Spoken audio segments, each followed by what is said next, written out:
নিউটাউনে অগ্নিকাণ্ড নিয়ে তৃণমূলকে নিশানা করলেন বিজেপি নেতা অমিত মালব্য।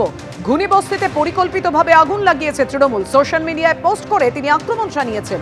কোনো সন্দেহ থাকলে ঘুনি বস্তির 6টি বুথের তালিকা দেখুন। ঘুনি বস্তির 6টি বুথের মতো অনুপস্থিত স্থানান্তরিত ভোটারের তালিকা দেখুন। তালিকায় থাকা 850 জনের মধ্যে 650 জনই মুসলিম। স্থানান্তরিত ভোটারের মধ্যে 450 জনই মুসলিম। এসআইআর চলছে। অবৈধ ভোট ব্যাংকের জন্য আতঙ্কে মমতা বন্দ্যোপাধ্যায়। শুনানির জন্য বাংলাদেশীয় রোহিঙ্গাদের কমিশনের নোটিশ পাঠানোর আগেই পরিকল্পিতভাবে আগুন লাগিয়েছে তৃণমূল। পশ্চিমবঙ্গে এসআইআর শুরুর পর থেকেই কলকাতা শহরতলির খালি ঝুপড়ির ছবি প্রকাশ্যে এসেছে। একেবারে এভাবেই তীব্র আক্রমণ শানিয়েছেন অমিত মালব্য। সোশ্যাল মিডিয়ায় পোস্ট করেছেন তিনি। ঘর বন্ধ করে অনেক ঝুপড়িবাসী সীমান্ত পেরিয়ে বাংলাদেশে চলে গেছেন। কয়েকজন বাংলাদেশি এখানে ছিলেন। এমন ভয়াবহ আগুনের পরেও কেন দমকলের পর্যাপ্ত ইঞ্জিন গেল না, বিষয়টি নিয়ে গুরুতর প্রশ্ন উঠছে। নিউটাউনে অগ্নিকাণ্ড নিয়ে পোস্ট অমিত মালব্য। এসআইআর এর খসড়া তালিকায় এই এলাকা থেকে হাজার হাজার নাম বাদ গেছে। এই সব বাদ পড়া নাম আবার ঢোকানোর জন্য পরিকল্পিত অগ্নিকাণ্ড। পরিকল্পিতভাবে আগুন লাগিয়েছে তৃণমূল, অভিযোগ করছেন অমিত মালব্য। আগুন নিয়ে খেলছেন মমতা বন্দ্যোপাধ্যায়। সোশ্যাল মিডিয়ায় পোস্টে এভাবেই হুঁশিয়ারি অমিত মালব্য।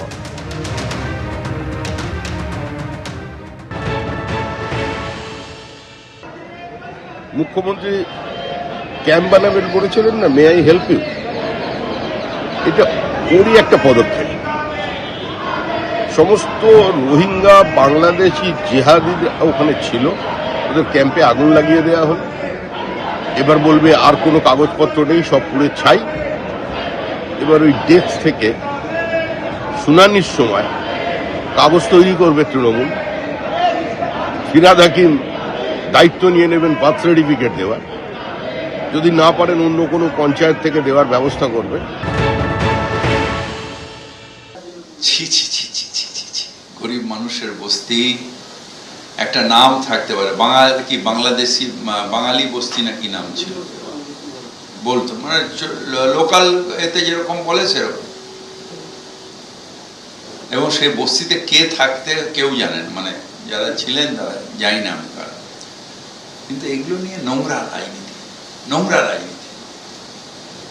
রাজনীতি স্তরটাকে একেবারে নামিয়ে দিয়েছে। গরিব মানুষ তার সর্বস্ব পুড়ে গেছে, তার পাশে দাঁড়ানো উচিত, যেটা আমাদের মুখ্যমন্ত্রী মমতা ব্যানার্জি আমাদের বারবার শিখিয়েছে, পাশে দাঁড়ানো।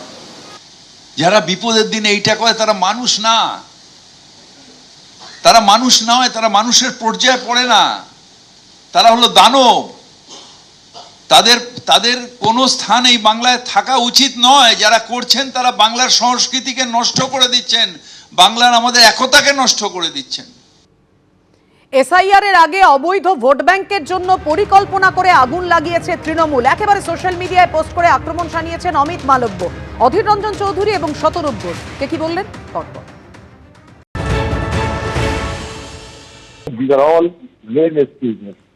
এগুলো বেকার সব ফালতু কতগুলো যুক্তি দেখাচ্ছে।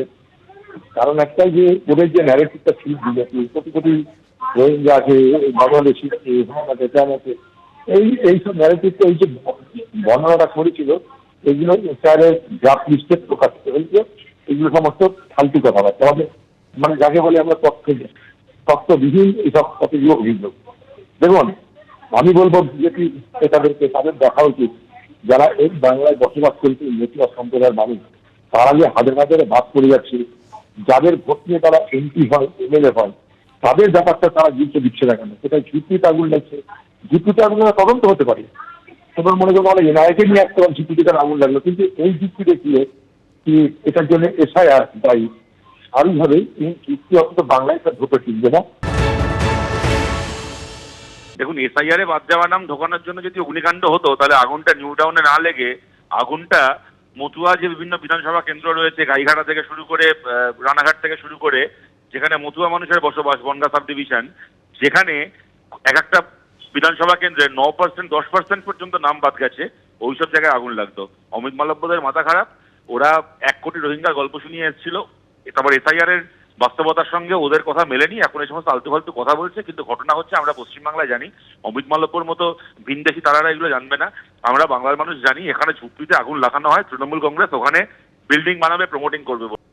দেখুন, সবার নজর ছিল যেদিকে, যে যোগ্য চাকরিহারারা তারা কি বাড়তি সময় পাবেন, কারণ ডেডলাইন ছিল 31শে ডিসেম্বর। নবম, দশম ও একাদশ দ্বাদশে নিয়োগ প্রক্রিয়া শেষের সময়সীমা বাড়ল। নিয়োগ প্রক্রিয়া শেষের সময়সীমা বাড়ালো সর্বোচ্চ আদালত।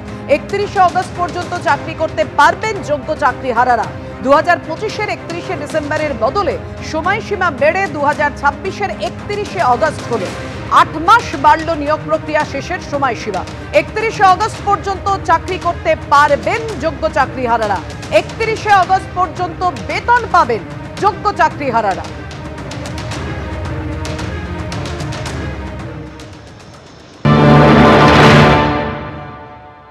31শে ডিসেম্বর পর্যন্ত সুপ্রিম কোর্টের লাস্ট গাইডলাইন্স ছিল। আমরাও জানতাম যে এসএসসির পক্ষে সেটা সম্ভব করা, মানে শেষ করা সম্ভব নয়। তার জন্য এসএসসিকে যেতেই হবে এক্সটেনশনের জন্য। কিন্তু আমরা একটু আশঙ্কিত ছিলাম যে কি হবে, আসলে আদৌ এক্সটেনশন দেবে কিনা, কোর্টের মর্জির উপর ডিপেন্ড করছে সব কিছু। তার জন্য আমরাও লয়ার দিয়েছিলাম এবং সেটা এক্সটেনশন হয়েছে। তো তার জন্য স্বাভাবিকভাবে একটু স্বস্তি, কারণ হচ্ছে যদি 31শে ডিসেম্বরের মধ্যে শেষও হলো না, আবার সব কিছু আটকেও গেল, তো সেক্ষেত্রে একটা বড় সংখ্যক শিক্ষক শিক্ষিকা যারা সম্পূর্ণ নিরপরাধ হওয়ার পরেও চাকরি হারিয়েছে, তারা কিন্তু ভীষণভাবে ক্ষতিগ্রস্ত হতো এবং তাদের খুবই ক্ষতিগ্রস্ত তার জায়গা যেত। কারণ আমরাও চেয়েছিলাম যাতে এক্সটেনশন হয় এবং আমরাও লয়ার দিয়েছিলাম। তো এক্সটেনশনটা হয়েছে, এটাকে আমরা পজিটিভলি নিচ্ছি। এখনো সুযোগ আছে, যারা যোগ্য শিক্ষাকর্মী শিক্ষক শিক্ষিকা আছে এসএসসি 2016 প্যানেল, তাদের যোগ্য তালিকাটা এখনও কান ধরে কলকাতা হাইকোর্টে মামলা চলছে, সেখানে প্রকাশ করলে তারা সেই তালিকা অ্যাপ্রুভ করে সুপ্রিম কোর্টে পাঠিয়ে দেবে, সবার চাকরি ফিরে যাবে।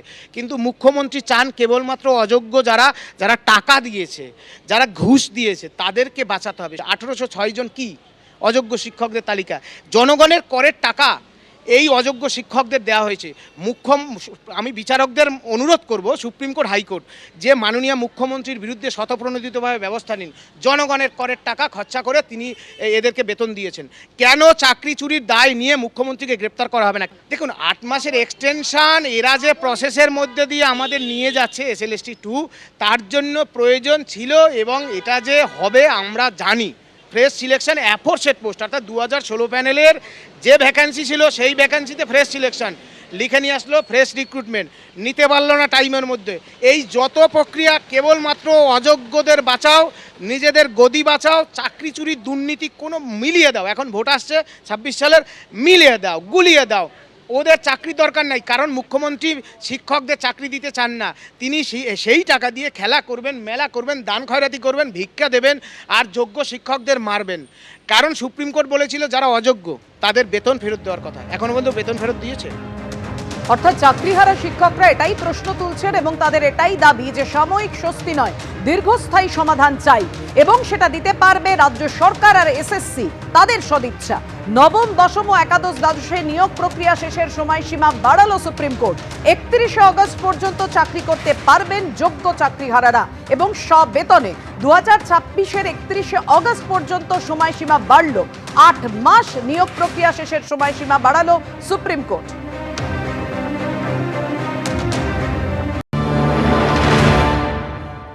এটা কাম্যই ছিল, কারণ একটা নিয়োগ প্রক্রিয়া হতে কতটা সময় লাগতে পারে সেটা যারা করে এবং যারা এই প্রসেসের মধ্যে দিয়ে যায় তারাই জানে। এটা কখনোই 2-3 মাস 4 মাস 5 মাসে একটা নিয়োগ প্রক্রিয়া শেষ হওয়ার মতো নয়। আর যেখানে এতগুলো লিটিগেশন আছে, কোর্টে প্রতিনিয়তই বিভিন্ন ইস্যু নিয়ে কেস হচ্ছে, সেখানে এটা এত তাড়াতাড়ি সম্ভব নয়। সেই জন্য একটা আনুমানিক যে ক্রাইটেরিয়া এবং টাইম লাইন দেওয়া ছিল কমিশনের তরফ থেকে, সেই অনুযায়ী স্বস্তি আমরা এগুলোকে বলে সাময়িক স্বস্তি। আমরা এরকম স্বস্তি চাই না, আমরা চাই চাকরির স্থায়িত্ব। অবশ্যই একটা এক্সটেনশন হয়েছে, যেটা আমাদের মাথার মধ্যে চলছিল একটা টেনশন যে 31শে ডিসেম্বর আর কিছুদিন বাকি, তারপরেই জীবনটা হয়তো মানে একেবারে নষ্ট হয়ে যেতে চলেছে, সেইটা থেকে খানিকটা সময় পাওয়া গেল।